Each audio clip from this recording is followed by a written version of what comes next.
kung ang tatay ng anak mo ay isang foreigner at tumanggi siyang magbigay ng sustento. Pwede mo ba siyang kasuhan dito sa Pilipinas? O pwede niyang sabihin na hindi ako Filipino, kaya hindi ako sakop ng batas ninyo?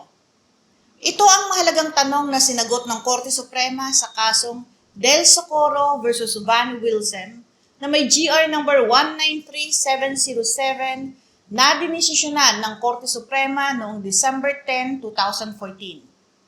Ako po si Atty. Claribel Lucila at ipapaliwanag ko ang batas ng malinaw, simple, totoo at para sa lahat.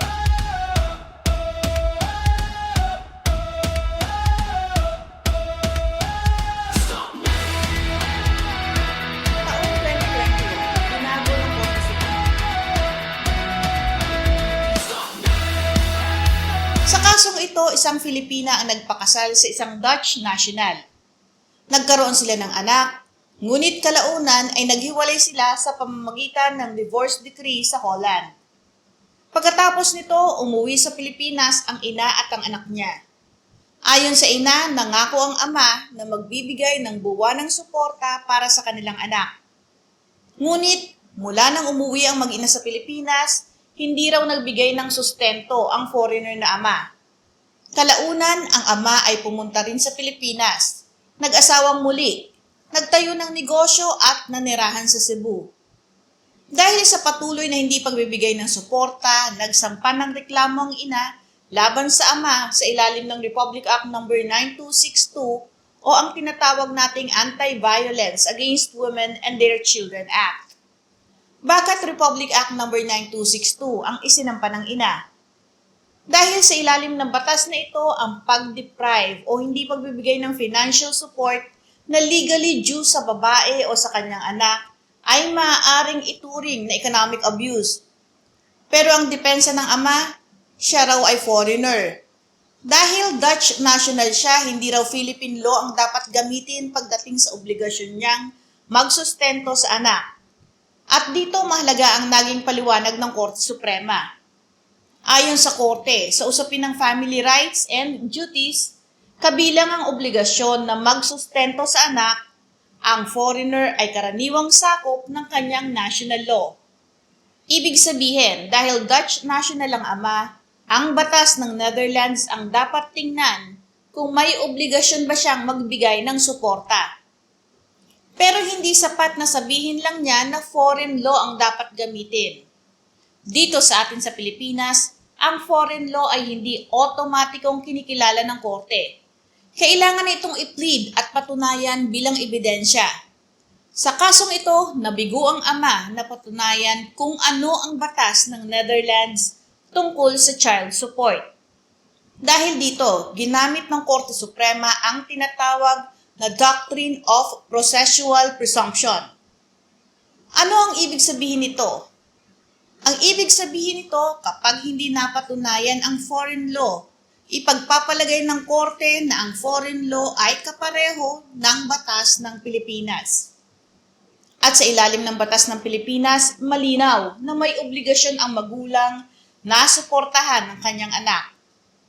Dagdag pa ng Korte Suprema kahit pa ipagpalagay na ang batas ng Netherlands ay hindi nagpapataw ng obligasyon o parusa sa hindi pagbibigay ng suporta, hindi pa rin ito basta-basta gagamitin kung magiging laban ito sa public policy ng Pilipinas. Bakit? Dahil malaking injustice sa bata kung pagkakaitan siya ng suportang kailangan niya, lalo na kung siya ay nasa Pilipinas at umaasa sa suporta ng kanyang magulang. Nilinaw din ng Korte Suprema na ang hindi pagbibigay ng suporta sa ilalim ng Republic Act No. 9262 ay maaaring maging continuing offense. Ibig sabihin, habang patuloy ang hindi pagbibigay ng suportang legally due, patuloy din ang paglabag nito. Kaya sa kasong ito, sinabi ng Korte na hindi pa nagpe-prescribe ang reklamo. Pero mahalagang linawin natin, hindi sinabi ng Supreme Court na guilty na ang ama. Ang sinabi ng Korte ay mali ang pag-dismiss ng kaso sa Regional Trial Court. Kaya ibinalik ang kaso sa Trial Court para dinggin at pag-aralan ang ebidensya ayon sa merito nito. Sa madaling sabi, maaaring kasuhan at managot ang isang foreign follower sa Pilipinas sa ilalim ng Republic Act No. 9262 kung una, may legal obligation siyang magbigay ng suporta. Ikalawa, hindi niya ito ibinibigay ng walang sapat na dahilan. Ikatlo, ang hindi pagbibigay ng suporta ay nagdudulot ng economic abuse sa bata o sa nanay ng bata. At ikaapat, may jurisdiction ang Korte ng Pilipinas.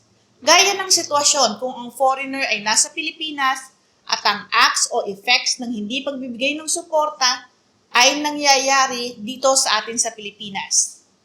Ang mahalagang aral sa kasong ito ay simple.